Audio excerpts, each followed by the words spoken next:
Hello again, everyone, and welcome back to another Burlingame. It's a small-town podcast sponsored by the Burlingame Historical Society. This is Mark Lucchese, also known as Mark at the Mic, and my guest today, Jessica Beebe and her brother, Matt Barrows, have co-authored Muddy the Water, a page-turning thriller. Jessica Beebe is a former journalist, editor, and national TV news producer. She lives in Burlingame with her husband and her 3 teenagers. Her brother, Matt Barrows, who lives in San Jose, is a reporter who has covered the San Francisco 49ers for more than 2 decades for The Athletic and the Sacramento Bee. So let's see if I can open with a couple of fun facts here, right? I've got the wipes on the table over here that nobody can probably see right now, but Jessica, you are a germaphobic, so I wanted to make sure you had a chance to wipe the headset. I wiped down my headset. Good. And Matt, you have never been inside a porta potty. It's my claim to fame. You don't know what you're missing. Probably a whole lot better off that way, Matt. So if you don't mind, I'd like to read a little quote. And I practiced this thing 20 times this morning, but let's hope I don't blow it now. All right. A quiet newcomer at a local South Carolina newspaper has a deep, dark secret. This snappy, suspenseful novel will keep you guessing until the final chapter and will make you wonder, can anyone be a journalist? That's Katie Couric, man. That's a pretty intense, that's a pretty great plug, right? Wouldn't you guys think so? And Peter King, also, the great writer from SI, gave you guys a great endorsement as well as a few other people. But I thought I would just go with Katie because you can see I had a little problem with that quote anyway. But I think folks get the drift, the idea. right? Yeah, we were so lucky and grateful to Katie Couric and her staff for agreeing to read the book early on, and providing the quote, and that actually helped us, get the publisher that we got, and we're really grateful to her. And then Matt is a colleague of Peter King. Yeah.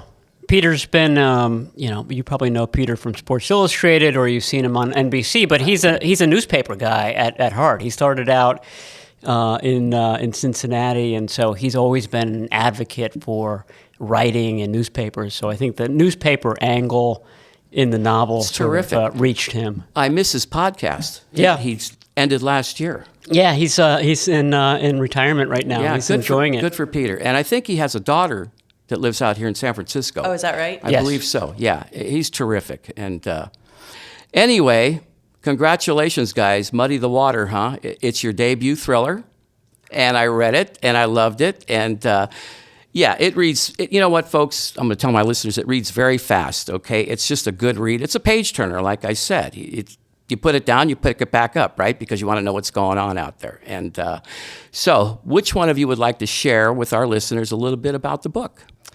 Well, the book, as you said, is a crime thriller. It is about a man on the run who, he murders, and then he's on the run, and he then steals the identity of a young journalist, and the man becomes an environment reporter for a small newspaper in South Carolina. And he's pursued by a female detective and a reporter. The book is told from 3 different perspectives. So from the killer, from the detective, and from the reporter. Yeah, it was great. It was outstanding the way you guys presented that. So what was the inspiration for writing the book? Well, I graduated from Northwestern with a journalism degree in 1997, very eager to join a newspaper, and found that newspapers weren't hiring at the time. So I had a nice little student loan debt and no job. And I was living at home in the Washington, D.C. area for a couple of months, and I was starting to kind of dread my decisions in life. And then finally, this tiny little newspaper in South Carolina called the Hilton Head Island Packet called me up and offered me a job, and they hired me over the phone. And, I didn't quibble. I mean, I took the job. And I remember driving down there and the trip taking a lot longer than I thought it would. And I got there at night, and it was kind of spooky. Spanish moss growing from the trees, the marshland, the sun is setting. This is in the summertime. And you had never been there before. I had never been there before. Right. And I realized that, my mind is, running wild. I'm by myself in a place that I've never been. And I realized if somebody bumps me off here on one of these spooky, 2-lane highway roads, they could show up at the Island Packet on Monday, and they wouldn't know. They this is before, really before as the internet is taking off. It's certainly before social media. So they don't know who I am, what I look like. So this my killer could show up at work at the Island Packet. My bosses wouldn't know, and no one would know that I'm missing either. So that was sort of the seed, the genesis of the novel. And this is in 1997. And so it sort of was in my brain for all that time until... Well, it was right before the pandemic, and we were having a family meal, and Matt was over, and we were just talking about different things and, his backstory and my backstory. And he said, I've been wanting to write a novel called Deadline, and it would be about this situation. And I was like, Matt, I will totally write that with you. Would you do that with me? No, it wasn't a question. Yeah. It was you're doing it. Yeah, well, we're doing it. That's great. I may have said that, and Matt wasn't, I would say Matt was lukewarm on that idea. Mark, I had just finished that nonfiction book. Oh, really? About the 49ers. I had just finished it. Yeah. And the 49ers were coming off the Super Bowl, the one they lost to the Harbaugh? Was it the Harbaugh? No, it was the first one to the Chiefs in Miami. Okay. So it's a really long season. That book, it was supposed to be done in early January, but the 49ers season pushed it, and so I really had to hustle to finish it. And so now Jess wanted to start. She felt that you had the hot hand, right? You had the hot hand. Yeah. Absolutely. And so he was lukewarm on it, of course. But I was hoping that she would forget about it. No. And I didn't No way. because 1 month later we were in lockdown, and I was isolated in air quotes with my 3 teenagers and kooky husband. And Matt was in true isolation, and so we felt that what better time than, doing this together. There's Google Docs where you can share your work, and we texted a lot, and we chit-chatted a lot, and we plotted out the story. And then I took the 2 female characters, the reporter and the detective, and Matt took the killer. And we wrote and wrote and wrote, and then we switched our people, and he edited me and I edited him. Okay. You just answered about my next 5 questions, sorry. but we're going to go ahead, Matt. I was going to say, during my lukewarm period, when I was hoping that it would sort of fall by the wayside, I said, listen, what we need to do is get some sort of coroner down in South Carolina to talk to us about what a dead body would look like, and this, that, and the other, thinking that that would be mission impossible. The next day, Jess had a coroner from Jasper County on the phone with us for a 3-way phone call where he went over all the details that sort of supply the science to this book. We don't want to give too much away, but my point being that if you give Jess an assignment, she does it, and she does it quickly. And so there was no way for me Wonderful. to... Once we talked to this guy in Jasper County, and Jasper County is like the last county in South Carolina before you get to Georgia. Once we talked to him, we were committed. Okay, so let me ask you this question then about Jasper County. And is it Haversport or Haversport, Massachusetts? Haversport. Haversport. So the novel sort of begins there, right? Correct.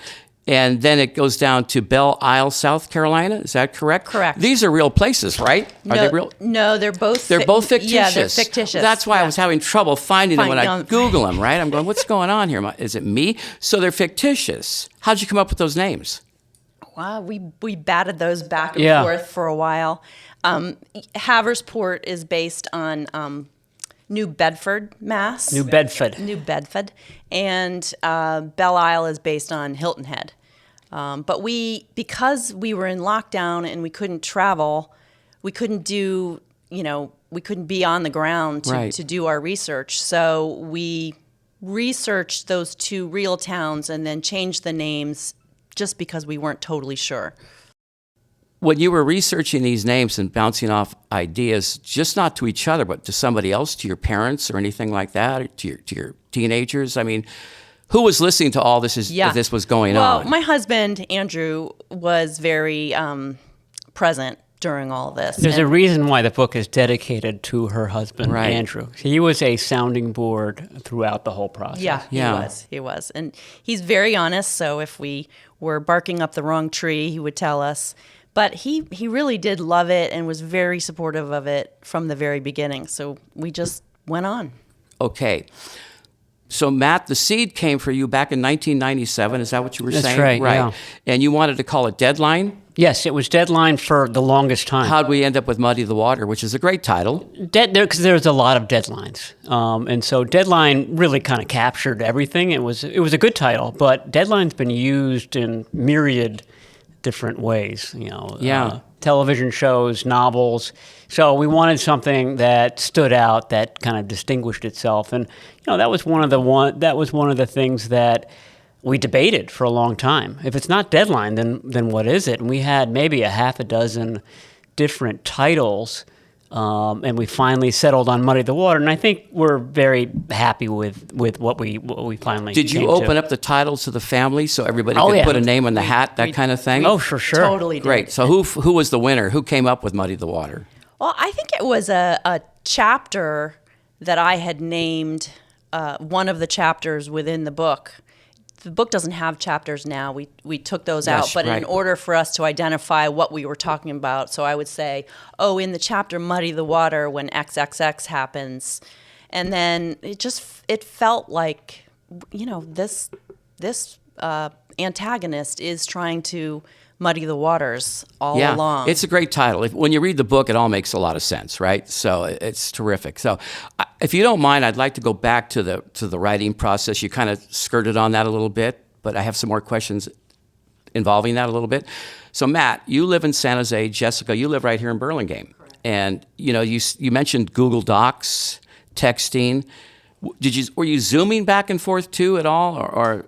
We were Zooming a little bit in the beginning when everything was a Zoom, but we decided we didn't need that, and he doesn't need to see me at 6 a.m. in the morning. The texting and the Google Docs worked, right? Yeah. Okay. Where did you do your writing? I mean, did you have a set time every day, Jessica, to sit down on the couch or in the desk or in your office or something, or what? Yes, and this is where sort of one of our differences comes in.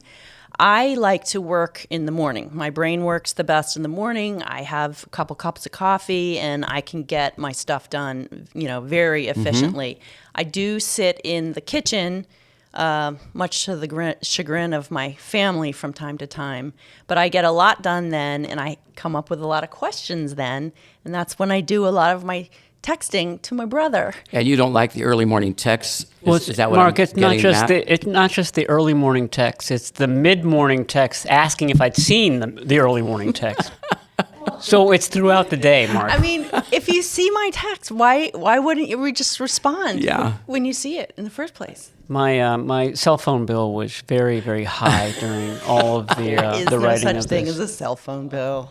So where did you do your writing, Matt? At home. I have a condo in San Jose, and so my writing was, I try to do it from 6 to 8 every night. Oh, in the evening? Yeah. I would write in the evening. I figured that's usually when I watch TV, and TV is so bad that I figured, okay, I'm not missing anything in life if I use that time to do my writing. So, I have the day job, the 49ers job, and so I would get done with that maybe by 5, have dinner, and then I would set up shop. And with all writing, sometimes it flows and sometimes it doesn't. And I'm guessing you both are using laptops or computers to do your writing, right? Correct. Okay. I'm just wondering, maybe we could touch on this again. How did you divide the work up? In other words, who said they're going to do what? Who did character development? And who, share that with me a little bit. Explain to me how that process goes. I think for the plot and the character development, we did that together, either over the phone or in person, that would be too much to try to do over text. But since I was taking the two female characters and he was taking the male character, we knew what our actual writing assignment was.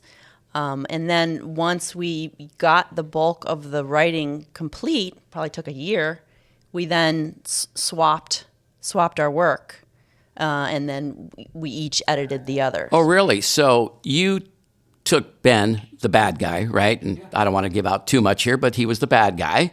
He was actually a real dirtbag, actually. But anyway, but then you would pick him up later on. You guys would switch that out, and that would give a little different take, or what?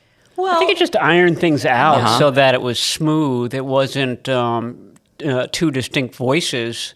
It was all sort of melded together at that point. And we did a really good job, I thought, mapping out the plot. So we had sort of the chapters. We knew what was going to happen in the book. And so we had a good idea of what each individual chapter had to do. So I think that made it easier for us to handle. You know, it's hard enough to write a book on your own. Okay, when you're co-authoring, did you ever get together face-to-face, like once a week or twice a week? Yeah, well, our germophobia reassured us that, we were both safe from COVID. Like, we were taking all the precautions during COVID. But did you come down to Burlingame, or did you go to San Jose or anything like that? I would come up to Burlingame, Yeah. I mean, you have to have a face-to-face table talk, right? We sat in the backyard. We sat in and we had a whiteboard where we literally, we have, if you go back and read it, there's a really strict timeline. The dates all kind of, match up and make sense. And it only takes place over from April to June, just a few months. Quick. Yeah, very quick. Who was editing all of this? I mean, who were you taking it to besides your husband? Right. Was somebody else like proofreading it and editing and making comments, or what? Well, we when we got the book complete, we thought it was complete, we hired an editor this was our first novel. We didn't know if this was any good at all. So we hired somebody who spent a long time with it, and it's hard to be edited by a professional. It was a little bit soul crushing. It was brutal. I bet. Does he put a lot of red ink on it or something? It was all over. Right. Yeah. It's all done on Word, and there's margins, and there's just a lot of like yelling at us in the margins. Yeah. This is aimless. You need to know what this character needs to do. So we spent a lot of time revamping it. Rewriting. Yeah. And resending it to him or her. Yep, to him. And then I think eventually we thought we got it into a good place. And that's when we went and looked for an agent, and that person helped us look for a publisher. Yeah. How did you find your editor? Was somebody recommend him to you guys or what? Yeah, a friend of a friend recommended it. And then, without disclosing numbers or anything like that, is he charging you by the hour, or is it kind of he's on retainer or something like that? No, he charged us a set amount for doing a certain job. He wasn't going to restructure our sentences. He was going to help us with the overall content, like the plot, but not so much the plot, more the character development. Yeah, his refrain was that, this is what he wrote just about every chapter, your character needs to have a point. What is that character's aim? What does he or she trying to accomplish here? And I guess we were very loosey-goosey with that in our initial draft, and he helped us sharpen. I mean, like I said, it was a brutal edit. It made us question, okay, should we even continue with this? But once we did that, and we didn't adhere to everything that he suggested, but we did on that.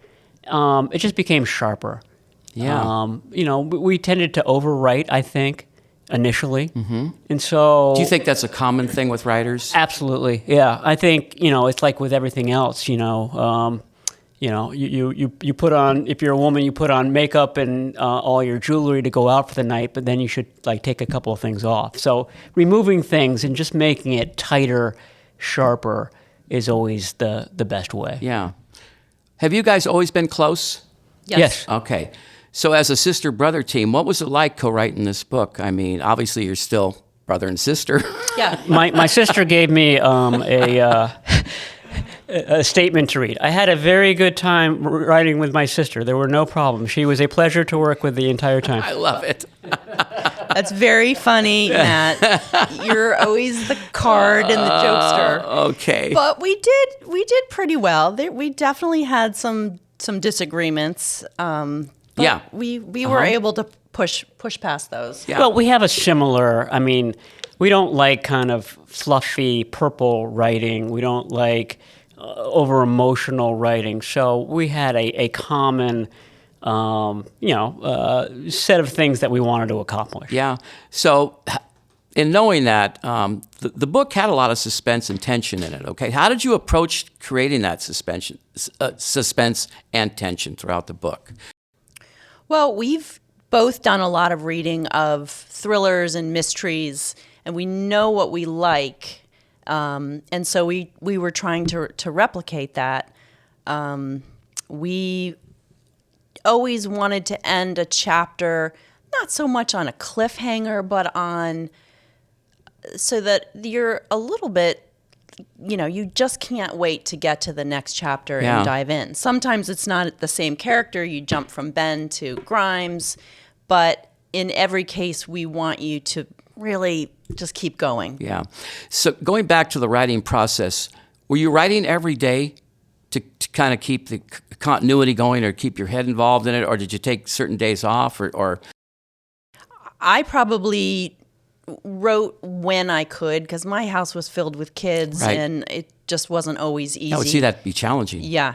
But I think Matt had more of a set pattern. I tried to do that 2 hours of writing, and sometimes it was 3 hours, and sometimes it was a half hour. I mean, sometimes But you try the to get muse to is it. there. You try to Sometimes get to it every night. You try to get to it every night. You try to get into a routine, and I think that's helpful. Okay. What were some of the challenges and surprises during that whole writing process? I mean, to me, the worst part was that we did have a big publisher interested in the book, and that's rare. First time authors, big publisher, the whole 9 yards. And at the very end of the process, and it took a year, and I didn't know this. I mean, all of this is new to us. The primaries of the publishing house, the big bosses get together and they decide on which books they're going to buy and which they don't. And we lost by a 2-1 vote, I think it was. So we had this big publisher on the line for almost a year, and we're just kind of waiting. Are they going to say yes? Are they going to say yes? And they said no. So that was a bit of a And your blow. agent is working on that Yes. with Correct. you, right? Correct. Yeah. Yeah. And our agent, as great as she she didn't really want to go down the path of the small independent publishers. So we did that on our own, and we were able to find Kohler Books, which You kind of struck gold. Yeah. As Yeah. far as that part of the game goes. Yeah, we're quite happy with everything that Kohler did, including the cover, which we think is pretty alluring. It's a great cover. Yeah, absolutely. Let me ask you this. Was there like a favorite scene that you liked to write? Was there, Well, I thought Matt did a great job writing the first Ben chapter. I think it's chapter 2. Right. But when I saw that, I was like, this is beautiful. I love this. And I'd be happy to read a little passage. I'm going to for give you that opportunity. Yeah. Okay. I'm going to pause this for a moment so you can Okay. get yourself ready. Okay? Thank you. Jessica, why don't you go ahead and read us a passage? This is from chapter 2, from Ben's perspective. When Ben nodded toward the beautiful suede shoe Charlie casually dangled off the side of his knee and asked why he was riding on a crummy bus. Why not drive? Charlie smiled and said his grandmother had given him $20,000 as a graduation present so he could get a car. But because state taxes were so much lower in South Carolina, he figured he'd buy it down there. That's so smart, Ben said with a note of sarcasm. Charlie didn't pick up on it. Instead, his self-contented smile suggested he agreed. Ben stared at Charlie's manicured hands and compared them to his own rougher ones. The blood blister had formed under the nail of his left ring finger after getting smashed by a swinging block during a storm off Sheet Harbor. It happened months ago, but the nail hadn't recovered. It still had a dull, earthy hue, like it belonged to a corpse. He began to think of himself and Charlie as two versions of the same bicycle. Only one had been cared for and stored inside, while the other had been left outdoors to rust. That's when a new idea started to form inside Ben's head. He began to wonder what it would be like to wear those suede shoes. That was awesome. And that was a great reading. That was a great sequence in the book. Okay, it was terrific. Thank you. If you never write another book again, you could certainly do audiobooks. Okay, Jessica? Yeah, that was great. That was Thank very you. good. Thank you. How many times did you practice that? A lot. Okay, good Yeah. for you. I love it. We could have saved some money if you had just kind of read that. I know. Oh, We are producing boy. an audiobook right now, and we've hired narrators, but they're actors. They are professionals. You're producing an audiobook for Muddy the Water? Yes. Correct. Congratulations. Yeah. Terrific. Thank you. That's a big It's step. going to have 3 different narrators, so one for each of the main parts in the book. And this is I just told you about the publishing being the worst part of the process. This has been one of our favorite parts. Okay, why don't you know what? I know nothing about that. Why don't we tell the world? How do you find... We didn't either. How do you find somebody who's going to narrate the book for you? Well, basically from the gentleman who took our shots. What are those? Our headshots. Our headshots. Uh-huh. He mentioned this group called Pro Audio Voices? Pro Audio Voices. Yeah. And I called them up, and they've been wonderful. And they have basically helped us do the hiring process for the actors. We met with each actor Face to face? No, over Zoom. Okay. Yeah, and all that they're all over the country. Really? Yeah. You know, are they young? Yes. They're young. Wow. Yeah, they're in their 20s. Really? And each of them has his own studio. So it's that kind of egg crate thing that they've configured in their apartment or something like that. The great soundproofing that goes Right. on. So they've got great equipment, and they're good at it. These are actors. I And know, So, yeah. I mean, to hear somebody put a lot of effort into something that you wrote has been really special. Why did you choose 3 different actors to do that, or voiceovers? I think guess. that's becoming a new way to do it. It used to be one Right. narrator does the whole book, but this is the new, to have a cast do the whole book. And so, as Jess said at the outset, we've got 3 points of view in the novel, so it made sense to us that we would have 3 different narrators. Interesting. Okay. So I've heard 1997. I heard the beginning of COVID. And now we're at 2025, and you just released the book about, I don't know, 3 or 4 weeks ago, right? Yeah, At Barnes & couple Noble. weeks. Yeah. I mean, it was a big kickoff, I think, right? Right. You had a publisher's day, was a Wednesday or something like that? Yeah, Tuesday. every book. Tuesday? Every book comes Yeah. out on Tuesday. Is that how it Yeah, works, right? Yeah. And then you guys were Barnes & Noble for it 3 days later, right? Correct. Yeah. But we did a launch party at Broadway Grill. That's right. I remember that. On Broadway. Yeah. And those proprietors are so great. They were wonderful to work with. We had a lovely party. It was perfect. Well, I great think it's space. great when you're taking a local restaurant and then having local people, right? It's just how it works, But I'm wondering. So I'll go back 1997, COVID, all that, and from the first time you started punching into the computer, right? Actually writing to the day it got published. What was the time length on that? 5 years. 5 years. Wow. Yeah. And Jess wants to write a sequel. We're going to get to that, Matt, please. Okay. Sorry. We're going to get to that. That's funny. So 5 years. But if you did a sequel, you don't anticipate it taking that long, right? Because you learned a lot from things. Absolutely. Yeah. You learned a lot from the first time around and all that. We'll get to that sequel in a minute. So I'm just wondering, were there any lessons that you guys learned and any advice for aspiring writers, especially those considering co-authoring? We learned a lot. My advice would be to just plunge into it. You're going to make mistakes. There's going to be a ton of editing. You have to be open to changing your novel too, and we did. I mean, Mark, there are 5 or 6 chapters that were just excised from the book and weren't used at all. So we did a lot of writing, a lot of rewriting. The book, kept its shape generally, but it was not a smooth process from start to finish by any stretch of the imagination. When do you decide to get an editor? How far along? Do you complete the book and then take it to an editor? Is that how that works? Are they going chapter by chapter? I think traditionally, the traditional way would be that you have a manuscript, and it might not even be edited, and you find an agent, and the agent finds you a publisher, and then in the publishing house, then you turn it over to an editor.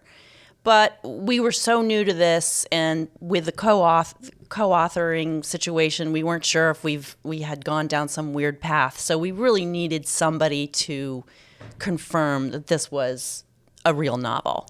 Right. I'm sure everybody in your family read the book before it even made. Yes. Oh, it's True. terrific, but everybody says that, right? Exactly. And they're family, right? And you got to push that aside. So what you're saying then is that you get a manuscript, you take it to a publishing house. Would they read it first, and would they say to you, "Sorry, could they do that?" Yeah. Or sure. is it just automatic? It goes to an editor. I mean, we didn't hear from hardly any of these publishing houses. I mean, you don't know whether they've read it or not.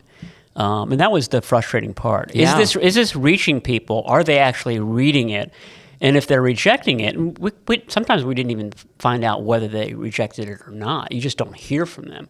What is it that they don't like, and what kind of changes can we make to make it more receivable? So that had to be kind of discouraging. Oh, it was like I said, it was the worst part of the process. Yeah. And our agent was kind, and she said, so many people wrote a book over the pandemic that they are flooded with manuscripts. Our joke is that everybody and their brother wrote a book over the pandemic. They were either writing literally books. So. They were either writing books or baking. Okay, Correct, because right. I've never seen so many baked goods that sell at Molly Stone's like I did during those couple of years. Yeah, crazy time. So, but the good thing about co-writing, and this is a plug for co-writing, is that you can really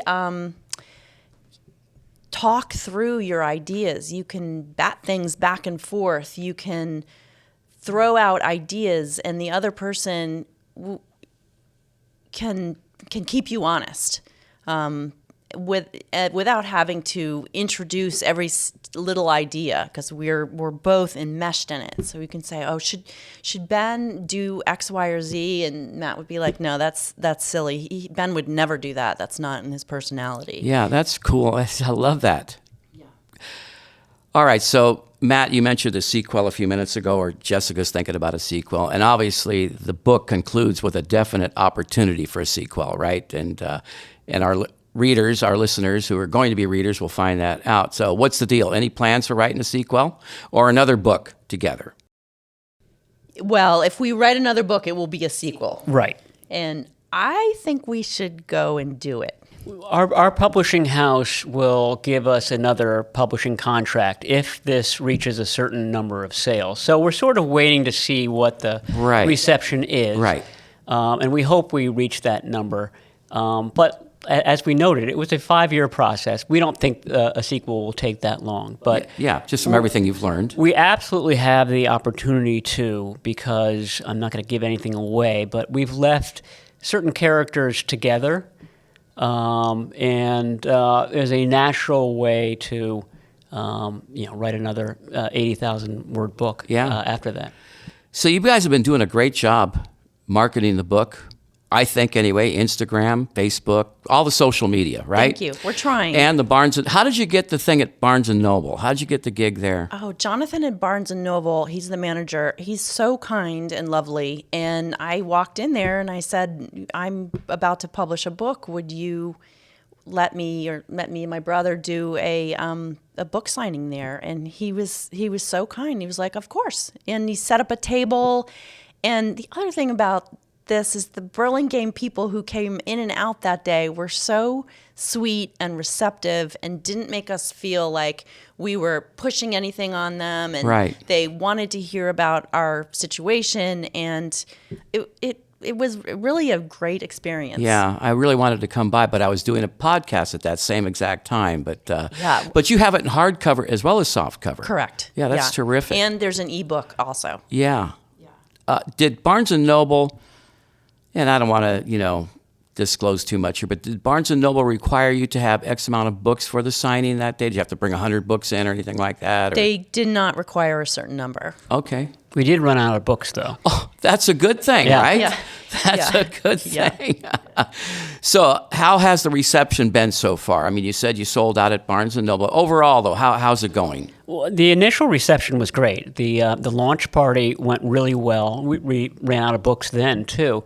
So anytime we have an opportunity to kind of get in front of people and they Yeah. see the beautiful cover and we talk to them about what it's about and how we're a brother and sister, people like that. Our challenge now is to try to get that in front of a greater audience, and we're kind of working through it. That's the next phase of things that we really don't know much about, and we're trying lots of different things, and we're hoping a couple of them work and that the book takes off. Yeah.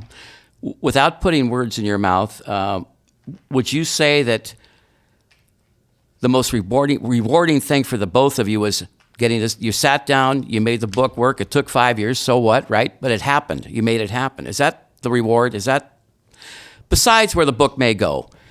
Yeah, once the cover was done, and the publishing house did a really cool thing where they made us 5 different covers, and we got to choose out of those 5 which one we liked the best. That to me was when it really struck me that, okay, we're putting the final touches on this thing. This thing has a cover now. Yeah. I mean, it's that's got a success, face. man. That's success, right? Yeah.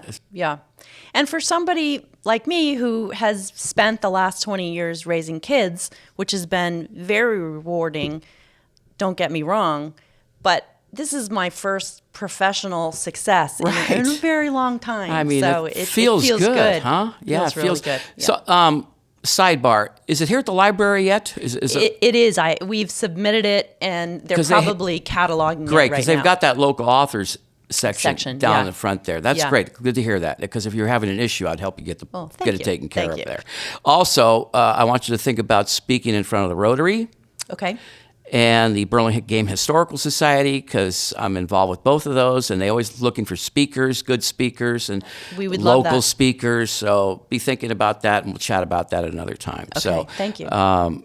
so just so everybody knows, where can one find the book, and how can they connect with you guys? So you can buy the book at Amazon, BarnesandNoble.com. If you go to our website, which is barrowsbbooks.org, you can see all the indie places where you can buy the book as well. So it doesn't have to be on the massive Amazon site. You can support indie books too. This is an indie book. It's from an indie publisher. So we're proud of that too. And if you're looking for those 5 different title choices or book cover choices I was just talking about, those are on our website too, barrowsbbooks.org. So, people had all sorts of opinions about them. Each of them was really good in its own right. I mean, we couldn't have gone wrong with what they gave us. But this was the one that Jess and I settled on, and I think we made a good choice. Absolutely. It's a great cover, and I will make our listeners get out there and buy it, right? So, Exactly. Please buy it. And they can run over to Barnes & Noble? Correct. Good. All right. Before we close this out, is there anything I didn't ask you that you want to share with our listeners? Did I forget to ask you anything, or is there something that you want to say that? Well, this is kind of a pipe dream, but someday we would love to turn this into a screenplay and turn it into a television series like for Netflix. I love it. And so we need an agent. So if anybody out there is I guess it's a Hollywood agent, but an agent who would represent screenwriters, we would be grateful. Wonderful.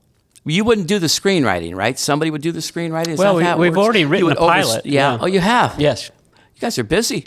Six episode series. Boy. That's how we're pitching it. Yeah, I guess because the 49ers season didn't go into the playoffs, you have a little extra time, Matt, or what? Exactly. Don't tell my sister that. Do not tell my sister that. All right, it's time for shout-outs to family, friends, and colleagues. Jessica, I'll start with you. Well, always shouting out to Andrew Beebe, my husband, super, super supportive and just all around great guy. My daughter Ella, who has basically been our publicist through all this. She's taught me Instagram and graphics. Her twin, Georgia, has been a great support system. And my son, Jackson Beebe, who is actually down in Hollywood right now trying to be a film director. So, Where did he go to school? He went to Chapman. Or he What? still Oh, yeah. goes to Chapman. Down in Orange County, Down right? in Orange Yeah, County. yeah. That's terrific. And they have a great film school down there. Great. Yeah. So. Matt? Well, we've been mentioning Kohler Books, the publisher that did take us on Yeah. and has been so helpful. And I talked about the covers that they did for us. So that's been a really nice partnership. The editing was great. The art was great. And that's been one of the better parts of this whole process. Yeah. Thanks for joining me today, Jessica and Matt. Thank you so much. Thanks, Mark. Thanks, Mark. I'd like to thank Jessica Beebe and her brother Matt Barrows, co-authors of their thriller novel Muddy the Water, for being my guest today on Burlingame. It's a small town podcast sponsored by the Burlingame Historical Society. Thanks to my Minister of Podcasts, Mike Nagler, my Director of Marketing, Adrian Kwok-Lucchese, video by the great Ray Tyler, and original music by Bray. You can hear more of Bray at braymusic.com. This episode was produced and directed by Shelby Lucchese and was recorded at the Burlingame Public Library on February 7th, 2025. The Burlingame Historical Society copyrights this podcast, and no part can be copied and replayed without the written consent of the Burlingame Historical Society.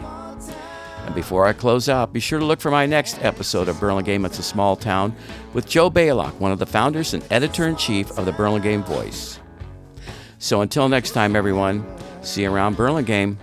It's a small town.